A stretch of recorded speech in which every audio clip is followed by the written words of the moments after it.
The Blue Jays only let up 6 hits to New York Yankees, but all 6 of them were home runs, as the Jays couldn't sneak out of this one as they lost 6-2 on Thursday night.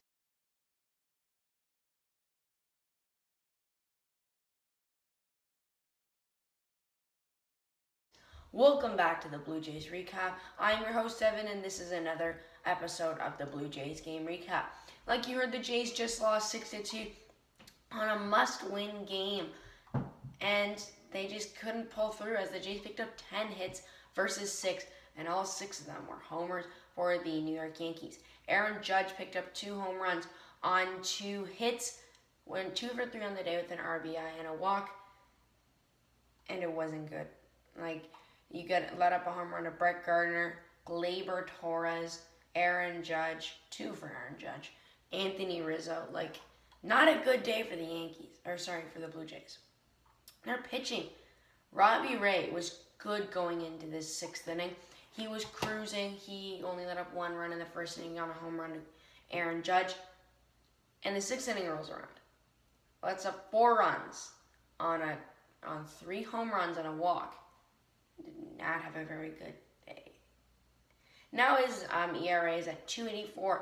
He picked up 4 strikeouts on the day with 3 walks on 5 earned runs on 4 hits and 5.1 innings pitched. And a lot of Jays fans, including me and just people who talk about the Jays, are just losing hope in this team because the season is dwindling down. A lot of people need to come to themselves and think, do you think the Jays are really going to make the playoffs? I personally don't, because the Mariners are in there too. We're still a game behind the Red Sox, but the Red Sox are looking to win. The Mariners are on a 4-game win streak right now, and the Yankees just absolutely demolished us in this series. Because the one win we got, we just snuck out by winning by 1 run. And you can't tell me that Corey Kluber was good either. He lit up 7 hits on 2 earned runs in 4.5 innings with a walk and 2 strikeouts. Michael King, they had to pitch 5 guys. Chapman, Chad Green, Luis Severino, and Michael King. All of them, they got 7 strikeouts on the Jays. Let up 2 hits. Come on, Jays. You need to get some offense. And Julian Merriweather just absolutely wet the bed as he let up a home run too. And he did get 2 strikeouts though. But I need to give my player of the game to Bo Bichette, who had an amazing day. He went 2 for 3, stole a base, got a walk and a run in, and no Ks. He is looking to be hot, but it really doesn't matter. There's only 3 games left. Espinal, Dickerson, and Springer also had days with 2 hits. And Vladdy Jr., he hit an absolute moonshot, but it hit the top of the fence. If it went half an inch longer, then it would have went out for a 2-run homer instead of just an RBI double. And that could have changed the momentum definitely on the Blue Jays side. But the momentum was just on the Yankees side the whole game, as they started off with a 1-0 lead on an Aaron Judge home run in the 1st inning. They did capitalize. They had a lead in this game, but they lost. And they couldn't get out of it on a must-win game. After that, Corey Dickerson in an RBI that was so close to going out too, as it hit that 328 marker in right field, as Bichette can go 2 to home on his stolen base. Aaron Judge makes a really good diving catch in that inning that could have maybe got a run on Dickerson was at second, but he makes a really good diving catch to get Corey Kluber out of it. Vladdy Jr. is an RBI, and we all think it's going up. He hit that at 112 miles per hour, but it hit the top of the fence. Brett Gardner got on a bad hop for Vladdy. He was pumped after it, but the Jays could not do anything. Anthony Rizzo was his 215th career home run onto the Yankees bullpen to make it 2-2. Aaron Judge is his 2nd home run. Gleyber Torres is a 2-run home run. And now we switch to a different pitcher. Brett Gardner has another home run. And Aroldis Chapman seals the game as the Blue Jays lose a must-win game. Jays are now a game behind the Mariners and Boston, who are tied right now. And now we're 2 games behind the Yankees. So it's not looking like we're going to catch up to them. But The Boston Red Sox see the Seattle Mariners, the Washington Nationals, and the Jays see the Orioles. Speaking of that, we're going to talk about our next series. The Jays see the Baltimore Orioles for the last series of the year.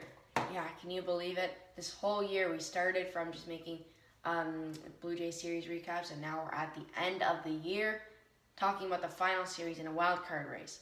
We're playing an 107-win Baltimore Orioles, who has been awful this whole year, as the Jays need to win this series, as this is a must-win. If they can sweep and maybe the Red Sox can lose at least 2 games against the Nationals, the Jays are in a playoff spot. So, let's get moving, Blue Jays, as they are playing the Baltimore Orioles. It's Steven Matz on the mound on the first game, and no one told us who the pitcher is for the next game, which kind of sucks.